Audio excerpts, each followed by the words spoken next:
વડાપાઉના 2 ભાગ કરતા કરતા થઈ ગયા હતા મયુરભાઈના ફોનના 2 ભાગ. તો કેમ છો તમે બધા? મજામાં જશો? હું પણ મજામાં છું. જય શ્રી રામ. આપણે પહોંચી ગયા હતા આપણી દુકાને જઈને જોયું તો આવી ગયા હતા કસ્ટમર, એમના માટે બનાવી દીધો ઓર્ડર કરી નાખ્યો ડિલિવર. પછી કરી એક ભેળ ડિલિવર. પછી ડૉક્ટર સાહેબ સાના માના લઈ જતા હતા મેગી. ઓય વાપસ રાખો સે. પછી તો આવી ગયો તો 40 દાબેલીનો ઓર્ડર. તો હું ને મયુર બનાવવા લાગ્યા 40 દાબેલીનો ઓર્ડર. સહી પૈસા હો ગયા. તો ઓર્ડર કરી નાખ્યો તો આપણે રેડી અને મયુરભાઈ થઈ ગયા ઓર્ડર લઈને રવાના. તો બધા પાઉના પેકેટ પતી ગયા હતા ને આપણે થઈ ગયા હતા વહેલા હાર નવરા.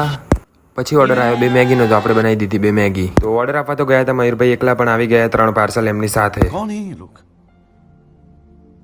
कहाँ से आते हैं? તો પછી થઈ ગઈ તું ગાય માતાનો આગો ને એમને ખવડાવી દીધી આપણે બ્રેડ. પછી આપી એક બટર સ્લાઇસ. પછી આવી ગયા 2 પફના ઓર્ડર, તો આપણે ઓર્ડર બનાવવા લાગ્યા. પછી બનાવી એક સેન્ડવીચ. પછી આવી ગયા આપણા માટે ગરમા ગરમ સમોસા. એ પહેલા એક ઓર્ડર ડિલિવર કર્યો. ફાઇનલી બધા ઓર્ડર ખતમ કરીને આપણે બેસી ગયા હતા સમોસા ખાવા. પછી લાસ્ટમાં એક મેગી ઓર્ડર ડિલિવર કરીને અમે થઈ ગયા ઘરે જવા રવાના. તો મળીએ કાલે નેક્સ્ટ વ્લોગમાં. खत्म.